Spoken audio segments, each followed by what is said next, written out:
हम जो समझने जा रहे हैं ना वो इस चैप्टर का सबसे इंपॉर्टेंट टॉपिक है ग्राफ्स, ग्राफ ऑफ मोशन। देखो हमें ग्राफ्स के बारे में ना पहले बेसिक समझना है कि ग्राफ होता क्या है। जब भी हम ग्राफ्स के बेसिक समझते हैं हम दो चीज़ों को बहुत ध्यान से समझते हैं। एक हमारा वर्ड आता है स्लोप, एक हमारा वर्ड आता है एरिया। जब भी हम ग्राफ के बेसिक्स को समझते हैं हमें दो टर्म के बारे में डिटेल में समझना पड़ेगा। एक तो हमें समझना पड़ेगा स्लोप और एक तो हमें समझना पड़ेगा एरिया। स्लोप क्या होता है, एरिया क्या होता है। अगर मैं ग्राफ बनाऊं तो इसमें कुछ ना कुछ प्लॉट होगा। अब जैसे ग्राफ जो है it can be about distance time graph, it can be about displacement time graph, it can be speed time graph, it can be velocity time graph, it can be acceleration time graph। एक चीज ध्यान रखना, सब चीजों का reference time से होता है। जो भी उत्सव में हमने देखा था ना, उत्सव में u देखा था और v देखा था, ये वेलोसिटी डिनोट करता है, s देखा था डिस्प्लेसमेंट, एक देखा था एक्सेलरेशन। ये सबको टाइम के रिस्पेक्ट में ग्राफ बना सकते हैं और स्केलर क्वांटिटी जैसे कि डिस्टेंस और स्पीड इनका भी ग्राफ बन सकता है। तो ग्राफ में हम लोग रेट पता करेंगे, ग्राफ में बहुत कुछ पता करेंगे है ना। स्लोप भी निकालेंगे, एरिया भी निकालेंगे, क्या होता है क्या नहीं होता है सब समझ रहे हो। स्लोप क्या है, जैसे कि फॉर एग्जांपल कोई ग्राफ बना ऐसा, पूरा मान लेते हैं कोई ग्राफ बना ऐसा है ना, इसको ओरिजिन से स्टार्ट। तो स्लोप का मतलब क्या होता है, स्लोप का मतलब होता है ये एंगल, ये जो एंगल होता है ना, ये angle, this angle represent the slope. Graph ऐसा भी हो सकता था, ग्राफ ऐसा भी हो सकता था है ना। अगर मैं ए बी सी ये तीन का बात करूँ तो ए का स्लोप जो है सबसे कम है, इसका स्लोप सबसे, इसका ए से ज्यादा और सी का स्लोप सबसे ज्यादा है।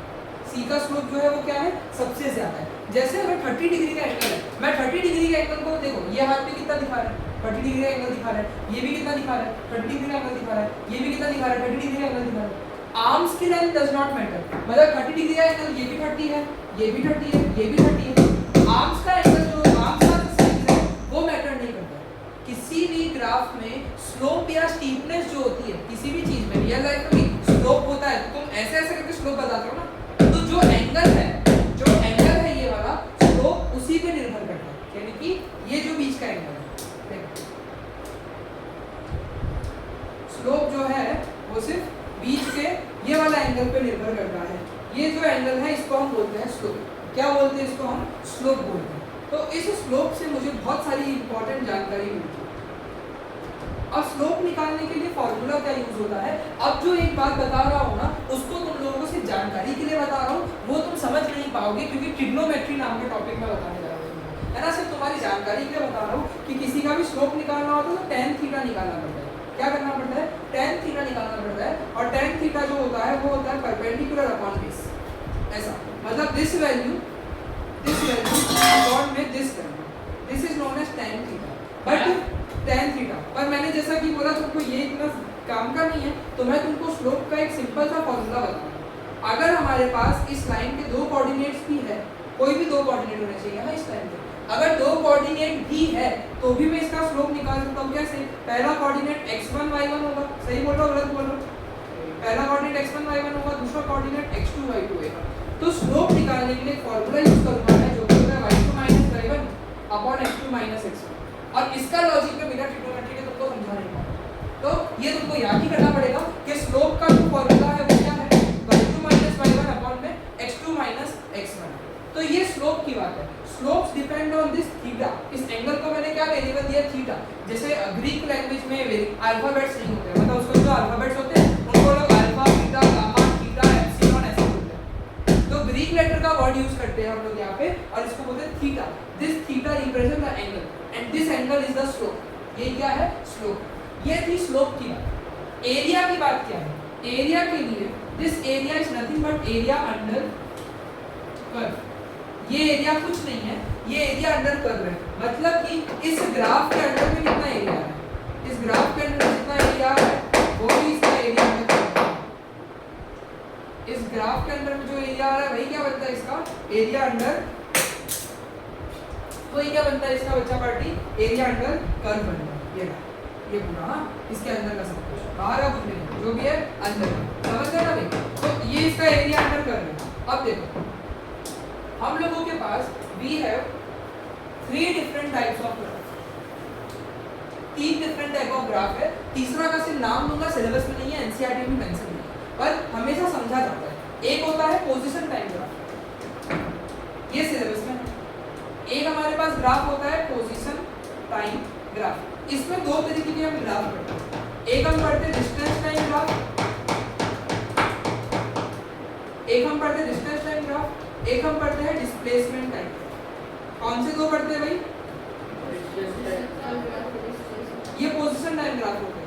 दूसरा होता है जिसमें दो कैटेगरी वापस, इसका कोई ऐसा स्पेसिफिक नाम नहीं है।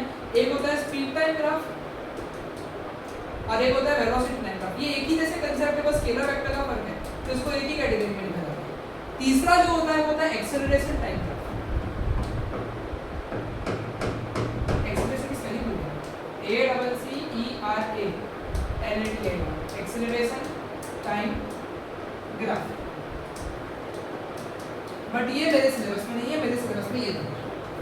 तो ये ऐसे ऐसे ग्राफ हम लोगों को समझने हैं, सीखने हैं। तो हम शुरुआत करते हैं डिस्टेंस टाइम ग्राफ और डिस्प्लेसमेंट टाइम ग्राफ के एनालिसिस। हमने इन ग्राफ की शुरुआत एक्चुअली बहुत पहले ही कर दी। कब सर? हमने इस ग्राफ की शुरुआत जो है, इन ग्राफ की शुरुआत हमने यहाँ ही कर दी। ये देखो यहाँ पे भी बनाया था, ये देखो डिस्टेंस टाइम है, यहाँ पे भी मैंने टाइम दिया था।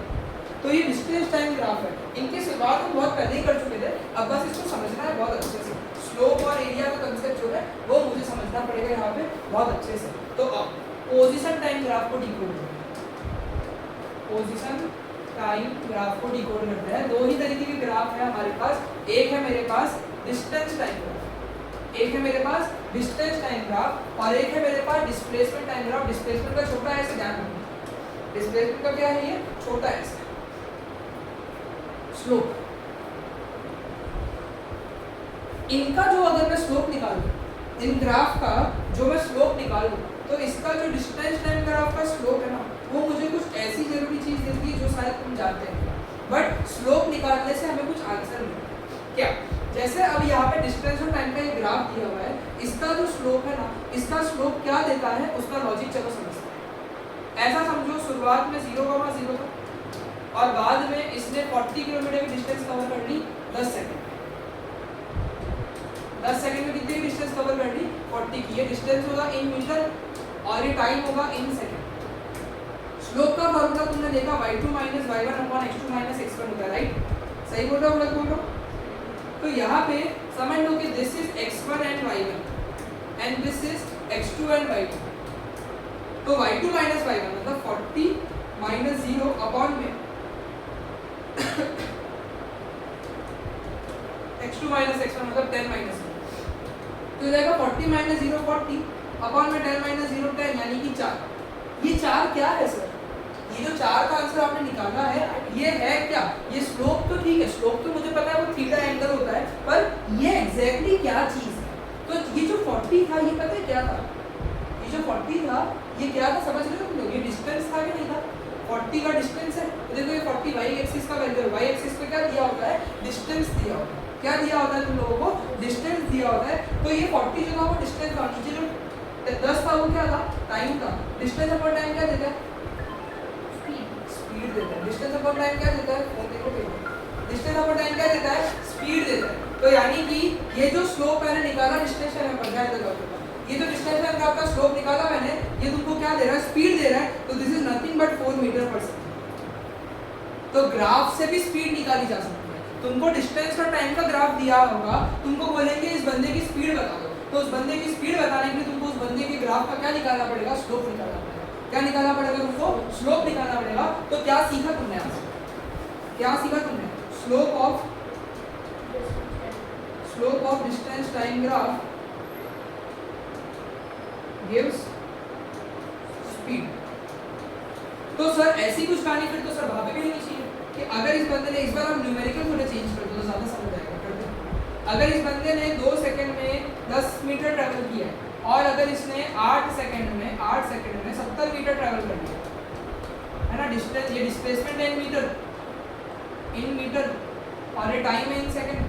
तो सर इसका स्लोप अगर जब आप निकालोगे तब आप वापस से y2 - y1 upon x2 - x1 करेंगे, और इस वैल्यू को मैं x1 y1 मान लेता हूँ और इस वैल्यू को मैं x2 y2 मान लेता हूँ। तो जब आपने y2 माइनस y1 मतलब 70 माइनस 10 किया और x2 माइनस x1 किया तो आपको 60/6 मिला जो कि दे रहा है 10। लेकिन सर ये 10 भी क्या है, तो ये 60 है डिस्प्लेसमेंट और ये 6 है time. Displacement upon time also gives velocity जिसका यूनिट भी सेम होता है मीटर पर सेकंड। जिसका यूनिट भी क्या होता है, सेम होता है मीटर पर सेकंड। तो यानी कि यहाँ से सीखी क्या बात तुमने, स्लोप ऑफ डिस्प्लेसमेंट छोटा टी, हाँ छोटा S, displacement time graph gives velocity. क्या देता है ये, वेलोसिटी देता है। बोलो क्लैरिटी है, बोलो क्लैरिटी है। तुम लोगों को ये लोग जो है बार बार ग्राफ देंगे, ये लोग जो है बार बार ग्राफ देंगे। अगर डिस्टेंस टाइम ग्राफ दिया तुमसे स्पीड पूछेंगे, तुमको कैसे पता होगा स्पीड कब निकालनी है, कैसे निकालनी है, तो तुम क्या ढूंढ के दे दोगे, स्लोप ढूंढ के दे दोगे। ये लोग तुमको वेलोसिटी टाइम देके पूछेंगे, वेलोसिटी टाइम ग्राफ देके पूछेंगे कि डिस्प्लेसमेंट टाइम ग्राफ देके पूछेंगे वेलोसिटी निकालो, तो तुमको स्लोप निकालना पड़ेगा। वेलोसिटी का ध्यान। तो ये दोनों जो ग्राफ है, डिस्टेंस टाइम ग्राफ या डिस्प्लेसमेंट टाइम ग्राफ, इनके स्लोप जो है वो स्पीड और वेलोसिटी देते हैं और हमें ग्राफ से भी कैलकुलेशन भी करनी है। ये हार्ड वाला था, एरिया इजी होता है समझना, एरिया बहुत इजी होता है समझना, स्लोप ही में थोड़ी बातें करनी होती है। ये क्लियर हुआ क्या, ये क्लियर हुआ क्या? तो आओ इसका निंबू पानी करते हैं, है ना, इसको एकदम डिकोड कर देते हैं, है ना। इसको हम बोलते हैं निंबू निचोड़ करना, है ना, निंबू निचोड़ एनएन करते हैं। जब भी बोलूंगा एनएन करना मतलब निंबू निचोड़ करते हैं। तो अब डिस्प्लेसमेंट टाइम और डिस्टेंस टाइम का निंबू निचोड़ करना है। अलग अलग तरीके के ग्राफ देते हैं, हाँ ये लोग।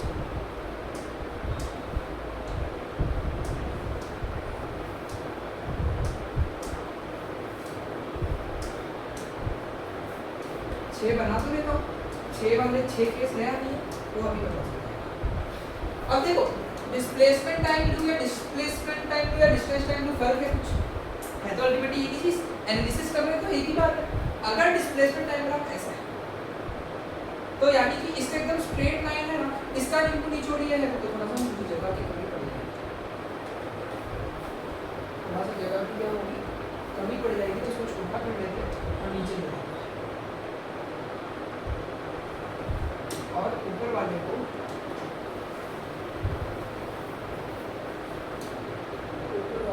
मेरा निंबू का कहाँ चला गया, बहुत छोटा इधर कुछ हो गया, निंबू निचोड़। ये डिस्प्लेसमेंट अगर एकदम स्ट्रेट लाइन है, इसका मतलब ये है कि इसकी जो स्पीड है वो कैसी, कांस्टेंट है। इसकी जो स्पीड है वो कैसी है, कांस्टेंट स्पीड है। कैसी स्पीड है बच्चा पार्टी, कांस्टेंट स्पीड है। और this type of acceleration is uniform acceleration, याद करो। Sorry, this type of motion is known as uniform motion, याद करो। Uniform motion is motion when a body cover equal distance in equal interval of time. And in other words इसकी जो speed है वो same रहती है। अगर तुमको याद ना हो तो ये देखो, अगर तुमको याद ना हो क्या कहते हैं, अगर तुमको याद ना हो तो ये देखो, speed is constant for the journey, उसी को यूनिफॉर्म मोशन बोलते हैं। स्पीड चेंज हो रहा है तो नॉन यूनिफॉर्म मोशन बोलते हैं। तो यहाँ पे जो स्पीड है वो क्या रहती है, कांस्टेंट रहती है। और इस तरीके के मोशन को क्या बोलते हैं, क्या बोलते हैं बच्चा पार्टी, यूनिफॉर्म मोशन ही बोलते हैं। अब तुम बातें नहीं, ये टॉपिक ऐसा नहीं है कि अपनी बात कर सकते। डिस्टेंस टाइम ग्राफ ही बना रहे हैं, इस तरीके का ग्राफ बना, और एक डिस्टेंस टाइम ग्राफ में मैंने इस तरीके का ग्राफ बनाया। दोनों में फर्क समझ लेना। अब कर्व है, ये कर्व लाइन है ना। पहला वाला ग्राफ बताता है इंक्रीजिंग स्पीड, ऐसे बढ़ रहा है, तो पहला वाला ग्राफ क्या बताता है, बोलो ना, इंक्रीजिंग स्पीड बताता है। और दूसरा वाला ग्राफ क्या बताता है, डिक्रीजिंग स्पीड।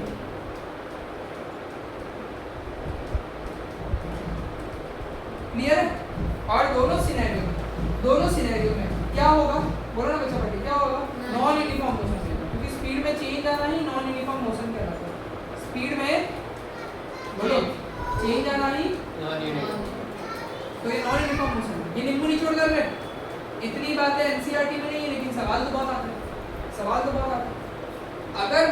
अगर मैं इसको ऐसे कांस्टेंट रखूं, है ना, डिस्टेंस टाइम ग्राफ पे अगर ये कांस्टेंट चल रहा है तो for now the body is at rest.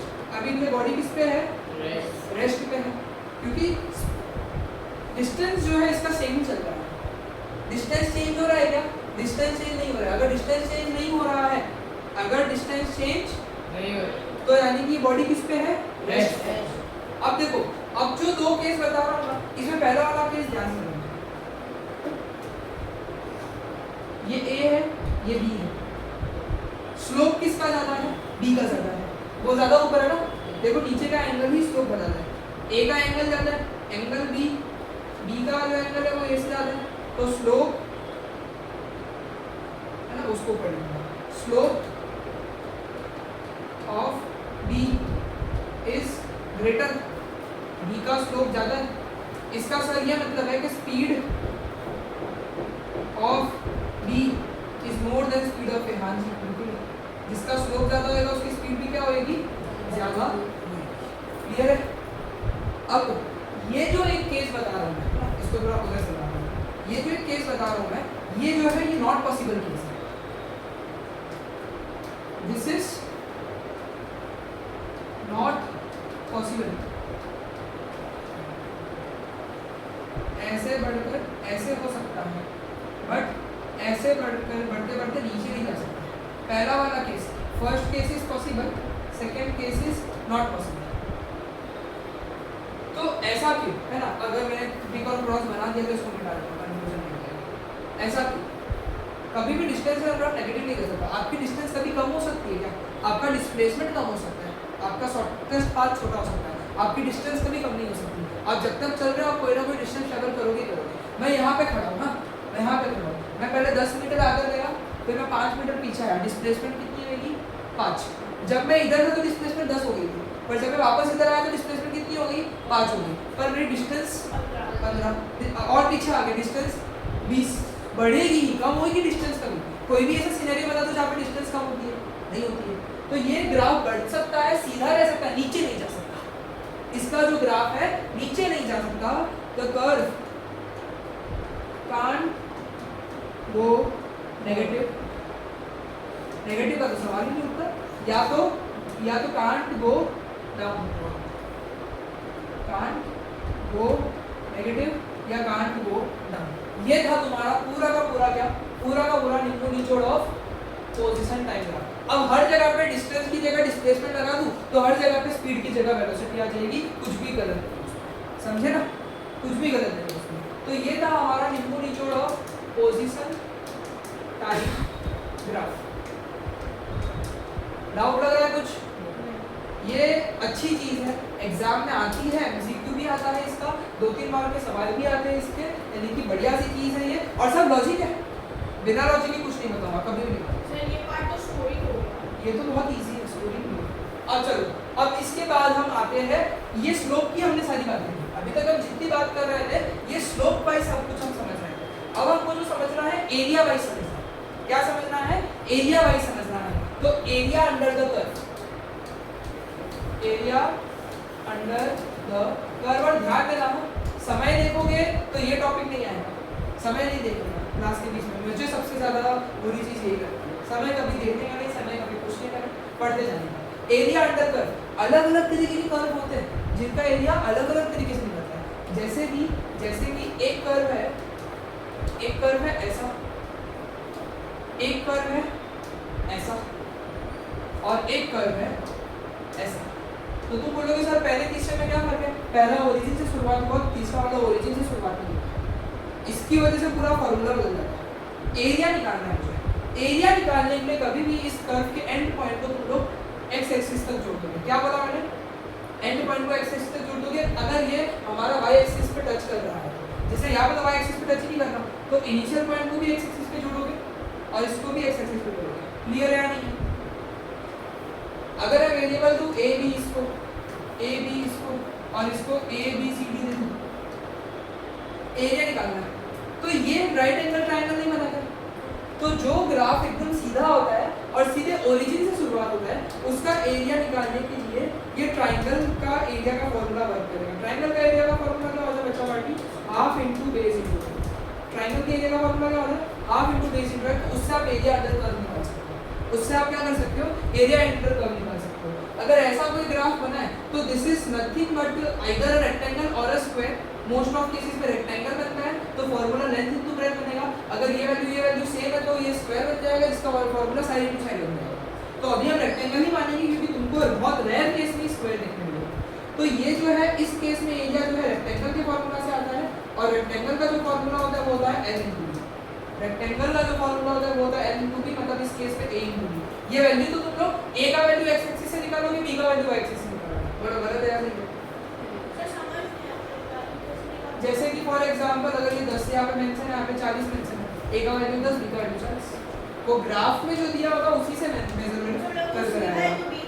हाँ बस इससे, और ये एकदम सीधा है तो इससे आ जाएगा, है ना। तो ये हुआ तीसरा वाला इंटरेस्टिंग। तीसरा वाला इंटरेस्टिंग केस है एकदम परफेक्ट रिलेशन, ट्रेपेजियम बन गया। ट्रेपेजियम बन गया। अगर तुमको ये तुमको ग्राफ याद नहीं आ रहा हो तो ये ग्राफ सिर्फ ऐसा था, सिर्फ ऐसा था। तो इसमें मुझे इनिशियल पॉइंट को भी जोड़ना पड़ा और मुझे फाइनल पॉइंट को भी जोड़ना पड़ा, क्योंकि मैं ये सारे एरिया अंदर करवाएंगे ना, एरिया अंदर तब ये सारे पॉइंट्स आएंगे। सही बोलो गलत बोलो? सही। तो ये जो है ये ट्रेपेजियम बन गया। इसका एरिया जो है वो ट्रेपेजियम के फॉर्मूला से आता है। सर एक और काम कर सकते हैं, रेक्टेंगल और ट्रायंगल मतलब उसको बीच में कर सकते हैं, वो भी कर सकते हैं, लेकिन हम ट्रेपेजियम वाइज अभी ले जाएंगे, वो भी एकदम सही आंसर देगा तो कर सकता है। अब अभी हम ट्रेपेजियम वाइज जानना चाहूँगा मैं, क्योंकि मुझे यहाँ पे इसको आगे भी बहुत कुछ देना है। तो हाफ पूरा मन में इसका एरिया का फॉर्मूला है, पूरा क्यों मन में half into sum of parallel side, याद आता है? Sum of parallel sides into height, यही था ना। अब पैरेलल ए और सी है, थोड़ा ध्यान दोगे ना, अगर यहाँ पे ध्यान दे दोगे ना तो तुमको जब इसके न्यूमेरिकल आएंगे कभी तकलीफ नहीं होगी, सिर्फ यहाँ पे ध्यान देना। तो जब इसका एरिया निकालोगे हम, जब हम इसका एरिया निकालेंगे तो पैरेलल साइड ये और ये है, बोलो सही है? पैरेलल साइड ये और ये है, तो हाफ इनटू a प्लस सी, और हाइट ये है, b is never height, height must be perpendicular, ऐसी टेढ़ी बड़ी लाइन हाइट नहीं बनती है। तो ये एकदम सीधा लाइन एकदम जो है वो क्या बनेगा? हाइट बनेगा, नहीं। तो इस तरीके से हम एरिया अंडर कर्व निकाल सकते हैं, जैसा ग्राफ हो वैसा हम लोग काम कर सकते हैं। एक केस और आता है, जहाँ पे आपको कर्व लाइन देखने मिलती है, ऐसी कर्व लाइन देखने मिलती है। तो आप इसमें भी सेम मेथड करोगे, इनिशियल पॉइंट को नीचे, फाइनल पॉइंट से भी लाइन नीचे, लेकिन इसका एरिया जो होता है, इसका एरिया आता है इंटीग्रेशन से, जो क्लास 12 का मैथ्स है। तो ये हमारे सिलेबस में नहीं है। इसका एरिया आता है इंटीग्रेशन से, जो यानी इसका एरिया हम लोग स्लोप भी निकाल सकते हैं, वो हाइपरबोलिक फंक्शंस होते हैं, और इसका एरिया इंटीग्रेशन से होता है, जो क्लास 12 के मैथ में पढ़ाया जाता है। तो हम कर नहीं पाते, सिलेबस में भी नहीं है, पर मन में डाउट आ सकता है कि सर कर्व लाइन का एरिया कैसे, तो वो उसका इंटीग्रेशन का भी टॉपिक यूज होता है। तुमने अगर ऐसे थोड़ा बहुत देखा होगा तो ऐसे करके लिखी होती है चीजें, याद इधर नंबर होते, इधर नंबर होते, देखा होगा तो ठीक है, वो इंटीग्रेशन की बात है ना, क्लास 12। तो ये पूरा हमने एरिया अंडर कर्व को समझ लिया। क्लैरिटी आई थोड़ी? क्लैरिटी आई थोड़ी? अब हम समझते हैं वेलोसिटी टाइम ग्राफ को और स्पीड टाइम ग्राफ। उसका भी नींबू निचोड़ करेंगे, और 10 मिनट के अंदर हमारा ये टॉपिक खत्म हो जाएगा। तो आओ उसका नींबू निचोड़ करें।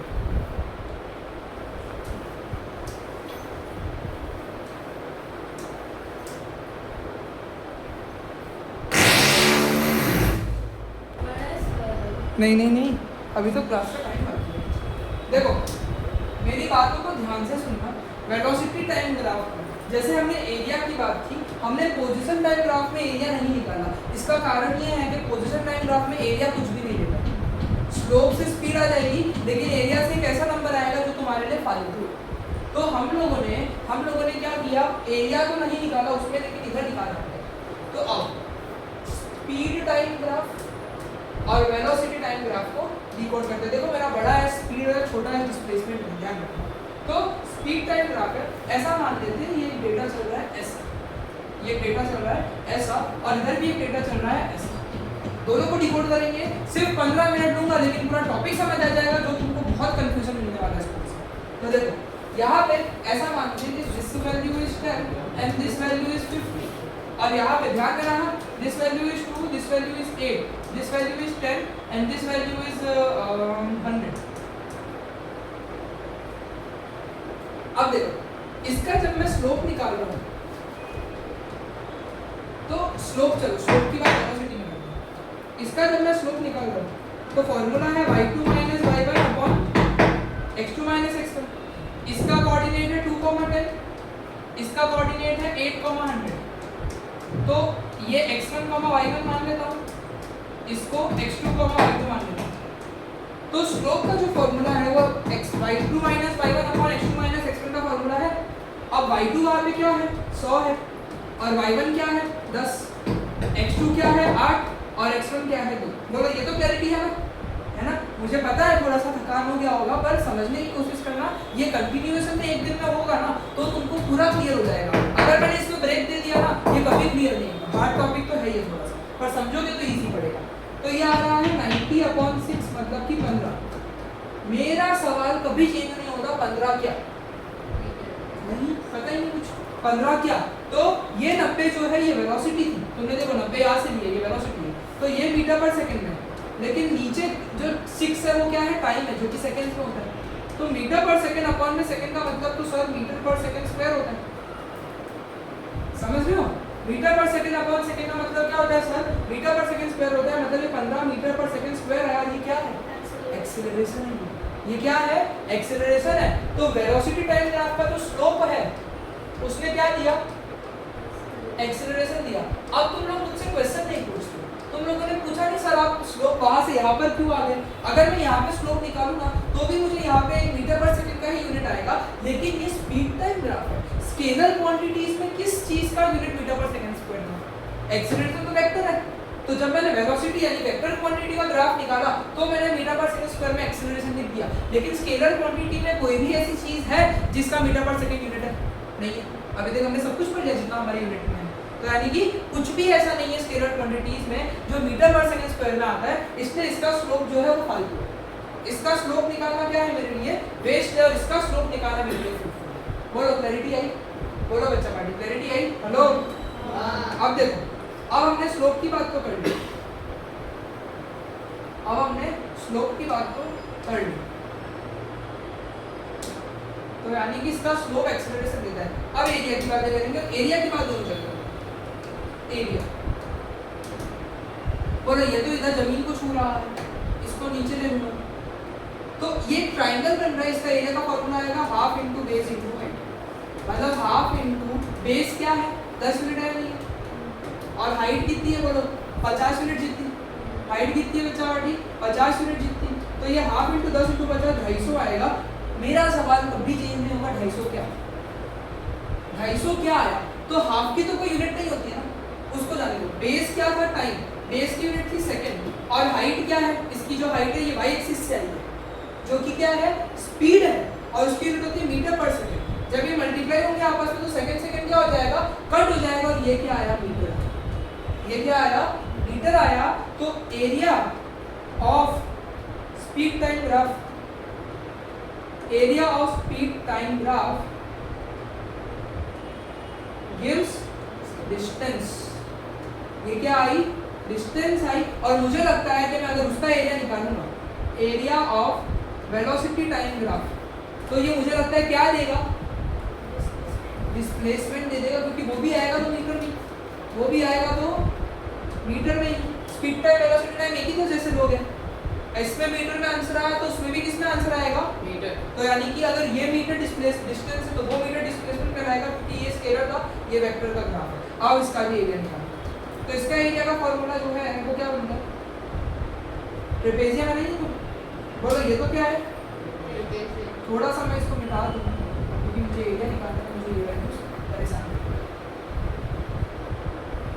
इसको यहाँ पे छोड़, इसको भी यहाँ पे। अच्छा तो इसका एरिया है half into sum of parallel sides into height of trapezium. बोलो सम ऑफ पैरेलल साइड, ध्यान देना ध्यान देना। ये साइड का वैल्यू बता सकते हो 10, देखो यार 10 तक जाओ। इसका वैल्यू बता सकते हो 100। हाइट बता सकते हो, ये हाइट 6, 2 से 8 जा रही है, 2 से 8 जा रही है मतलब 6 यूनिट, 8 - 2, 2 से 8 जा रही है मतलब 6 यूनिट, 8 - 2 6। और सब 110 इंटू 3 330 क्या मीटर। समझे कि नहीं समझे, समझे कि नहीं समझे। तो कंक्लूजन बनाते हैं कंक्लूजन।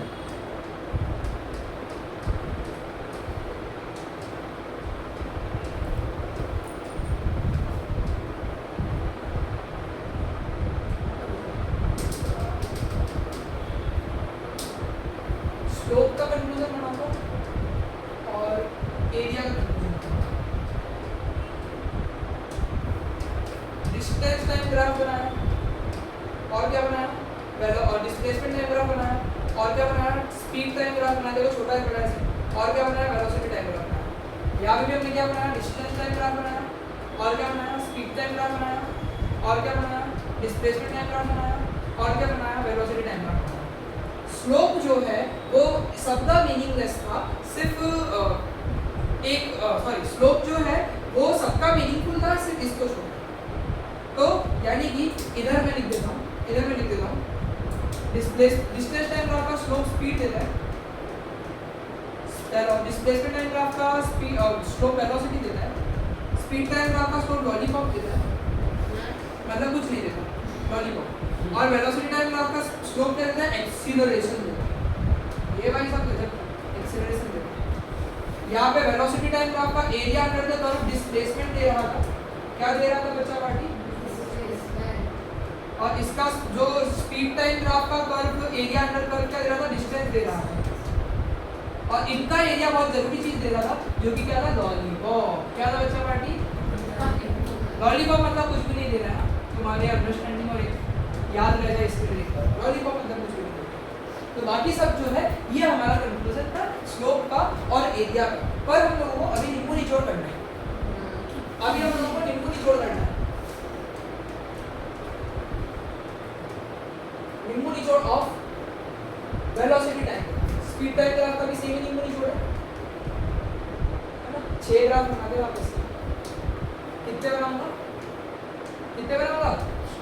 क्यों 6 बनाऊंगा, क्योंकि पिछले बार भी 6 बनाए,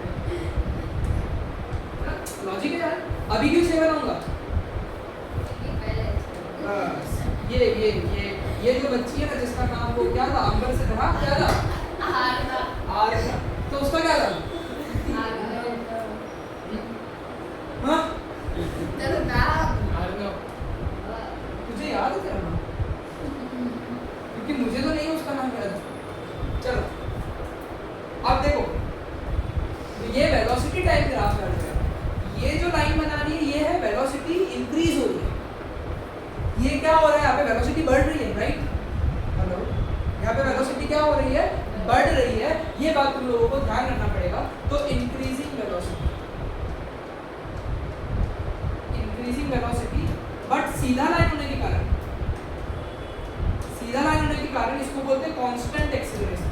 क्या बोलते हैं, एक्सेलरेशन सेम है, एक्सेलरेशन चेंज नहीं हो रहा है सीधा लाइन होने के कारण, और नॉन यूनिफॉर्म मोशन। एक्सेलरेशन जहाँ पे भी होता है वहाँ पे क्या कैसा मोशन होता है, एक्सेलरेशन है मतलब नॉन यूनिफॉर्म मोशन। और देखो वेलोसिटी तो बढ़ रही है ना समय के साथ, तो there is change in velocity with respect to time. यानी कि ये क्या है, बोलो ना बच्चा पार्टी, हेलो, बोलना पड़ेगा, बोलो ये क्या है, नॉन यूनिफॉर्म मोशन है। क्या है बच्चा पार्टी, नॉन यूनिफॉर्म मोशन। उसके बाद सर अगर आप ऐसे बना दो तो ये है इंक्रीजिंग वेलोसिटी, ये क्या है, इंक्रीजिंग वेलोसिटी, और यहाँ पे एक्सेलरेशन कांस्टेंट नहीं है, एक्सेलरेशन भी इंक्रीजिंग एक्सेलरेशन। और जहाँ पे भी एक्सेलरेशन की बात आती है वो कैसा मोशन होता है, नॉन यूनिफॉर्म मोशन होता है। कैसा मोशन होता है, देखो ऐसा डिकोडिंग स्कूल नहीं करेगी ना, ये बोलो, ये कैसा है, डिक्रीजिंग वेलोसिटी।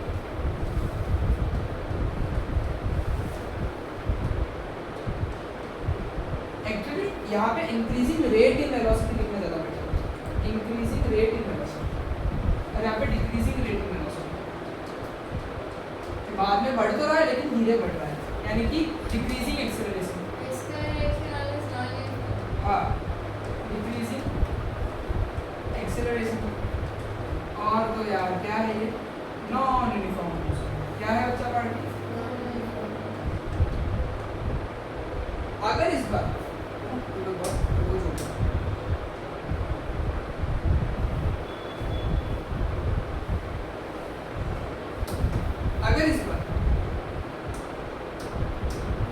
मैं एकदम स्ट्रेट लाइन बनाऊं तो तुम रेस्ट नहीं बोल पाओगे, इस बार रेस्ट नहीं बोल पाओगे।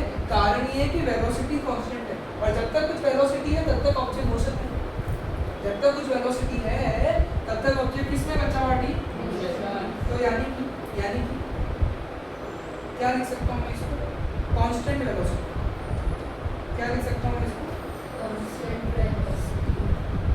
और और क्या लिख सकता हूँ मैं यहाँ पे, नो एक्सेलरेशन, नो एक्सेलरेशन, और ना होने के कारण एक्सेलरेशन के यूनिफॉर्म मोशन मिल जाएगा, क्या बन जाएगा, यूनिफॉर्म। और अनलाइक डिस्टेंस टाइम ग्राफ नीचे नहीं जा सकता, दिस ग्राफ कैन गो नीचे, वेलोसिटी कम हो सकती है, वेलोसिटी कम हो सकती है, तो यानी कि this is decreasing velocity.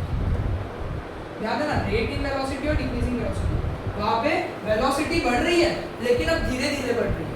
Decreasing rate in velocity का मतलब पता क्या है, धीरे धीरे बढ़ना, धीरे धीरे बढ़ना। और इंक्रीजिंग रेट इन वेलोसिटी का मतलब होता है तेज बढ़ना, तेज बढ़ना। थोड़ी बहुत आती है, थोड़ी बहुत हिंदी आती है, और वहाँ पे धीरे धीरे बढ़ना, इसलिए रेट बढ़े। और ये डिक्रीजिंग वेलोसिटी है, तो वेलोसिटी कम होगी नहीं, डिक्रीजिंग वेलोसिटी।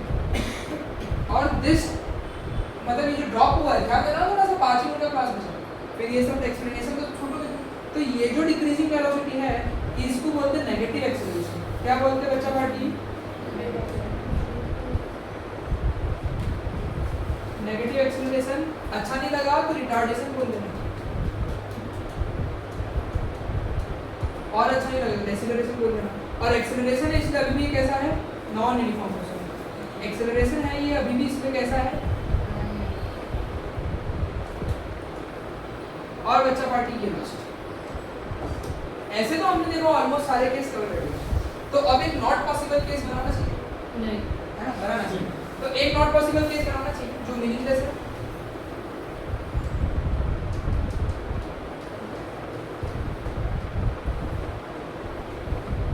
ऐसा कोई ग्राफ नहीं हो सकता, ऐसा कोई ग्राफ नहीं हो सकता, लॉलीपॉप ग्राफ है ना, this type of graph is known as lollipop graph. No, क्यों, क्योंकि देखो मेरी बात सुनना, अगर इधर से एक स्ट्रेट लाइन बना तो ये ऐसा ऐसा जा रहा है, दो जगह पे टच हो रहा है, वो मेरे पास अच्छा है ना। हॉरिजॉन्टल लाइन और वर्टिकल लाइन दो जगह पे नहीं टच होनी चाहिए। अगर हॉरिजॉन्टल लाइन मैंने बनाई, अगर वर्टिकल भी बना तो भी दो जगह पे टच होता, तो वो गलत बात है। यानी कि ये जो है ये कैसा ग्राफ है, लॉलीपॉप।